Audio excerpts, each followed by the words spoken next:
this is the outline of what I'm going to go through today. It's going to be a really basic sort of overview, but first of all we'll start with the use of Photoshop in architecture, essentially why we use it at all.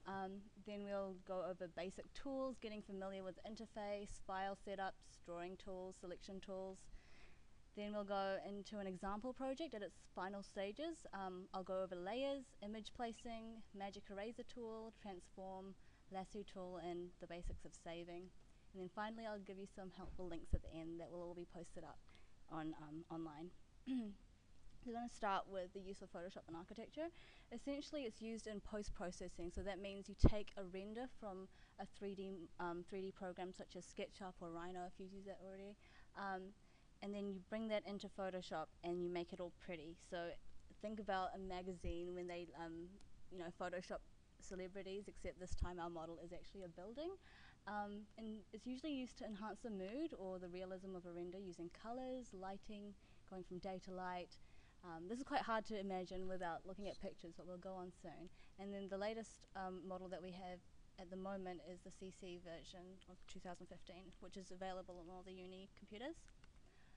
So first of all, a quick overview is to start with the basic tools. And if you want to start up a file, it's pretty simple. You go File, New.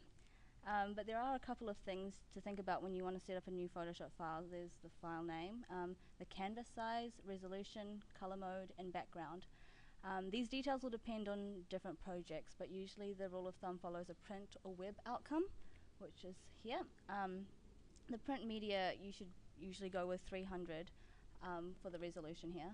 And for color mode, you should go with CMYK, whereas in web media you should do these settings here, 72 and RGB.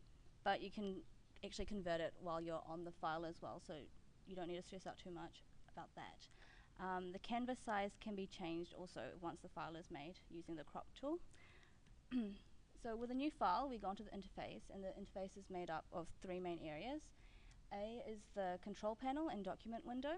B is the tools panel, and C is mainly the layers panel with options for color picking, and yeah. Going into the toolbar on the left, I want to go over really quickly the drawing tools that are available. So these include the paintbrush tool, pen tool, eraser, shape tool. Yeah, those are the main ones. I don't actually use this a lot in architectural renders unless I want to create a vignette around a scene or shadows. Also, the main selection tools that are found on the left toolbar are the following there, Move and Marquee. With the Move tool, you essentially move the entire layer that you're working on, while the Marquee tool selects a certain area, which you can then move with the Move tool.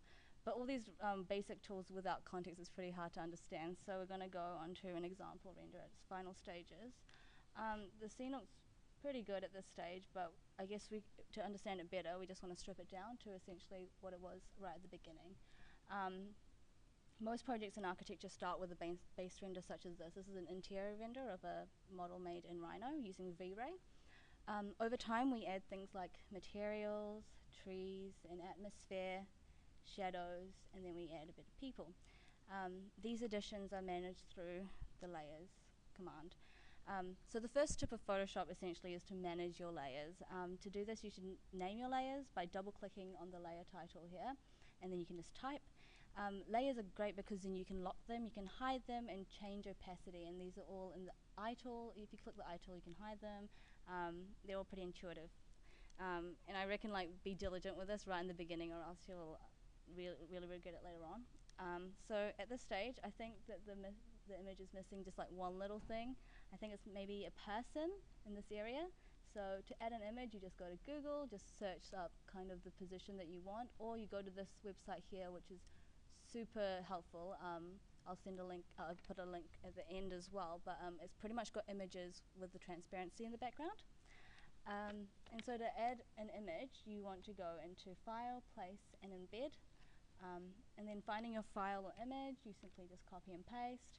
And then once you're here, you want to use the magic eraser tool to get rid of the white background. So to find that, you go to the magic eraser tool on the left, and then you choose that, and you click the white background after rasterizing it, and then it gets rid of the background. And then to transform it, you want to use Control T.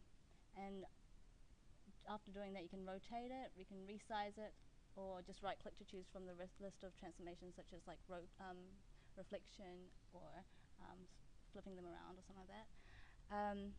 So the image is in the right scale now, and I want to demonstrate the lasso tool to cut images up into pieces. To find the lasso tool, go to the left toolbar and click polygonal lasso tool, and then select the area that you want to keep, and then you want to go Command Shift I, and that will pretty much invert the selection, and then after that you just enter. And here you pretty much have the final outcome of that stage, which you probably want to save now. Saving the file depends on what you are saving into, such as print job, web image, or perhaps just a Photoshop file. So you'll find that by going to File, Save As, and then clicking on the drop-down menu to choose your preferred style. For example, JPEG or a PDF, and then saving to appropriate details. Finally, we want to go over the vector and raster images. I'm not sure if you've come across this, but essentially think of vector images as Illustrator and raster images as Photoshop. With a vector image, it's just a collection of connected lines and curves that produce objects, while a raster image is an image made up of collection of dots or pixels. Visualizing it is just, this one's probably more sharper than the one on the right. Which brings us to the last slide of the tutorial, which I've just added a few helpful links that you guys can go on to later on. And the internet obviously has a lot of tutorials and blogs just dedicated to Photoshop renders. You can basically think of Photoshop as a makeover station where base renders are turned into beautiful scenes of emotion and life.